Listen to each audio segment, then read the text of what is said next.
Hello, everybody. It is Matt Cooley again. We're going to be going over the ER diagram for COVID-19, but this time we're going to be doing two different diagrams. One is going to be conceptual, which is what you see here, and then the other one is going to be a physical diagram, which I will show you later. So this conceptual diagram is pretty similar to the one that I made last time, but it is a little bit more high level, meaning just a little bit less detailed and focusing all on the main points. So it's pretty much the same with all of the relationships. The patient has a relationship to their location, the hospital that they would go to, their occupation, and they have certain behaviors. And then all of these things have certain entities within them, and those determine how much risk they would have at developing bad symptoms to COVID-19 or even dying, considering how many of these entities that they have that puts them at risk. So moving on to the physical diagram. So this one is a lot more detailed oriented. And so you have the patient that is related to all of these, and each of these has a primary key, and this is the patient ID. I decided to take out the social security number because I felt as though it was a little bit too revealing if the data would somehow get out there and everybody's social security numbers would get breached. So I replaced it with a patient ID number as the primary key.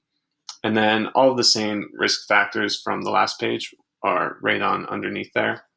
And then going on to geographic location, we have their address, and it says it's a string because it has numbers and words, so it'd have to be a string. That's the primary key there. And then you see this foreign key here. That is the patient ID from the patient because they are related. So that makes the patient ID a foreign key to the geographic location. And you can see that that is in all of these because the patient relates to every single scenario here.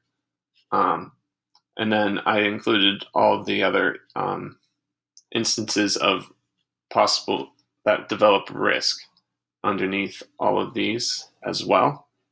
The same ones from the last page, but I define them as integers, booleans, or strings, depending on what kind of data type they were, and then null or not null as well. And then moving on to the risk section.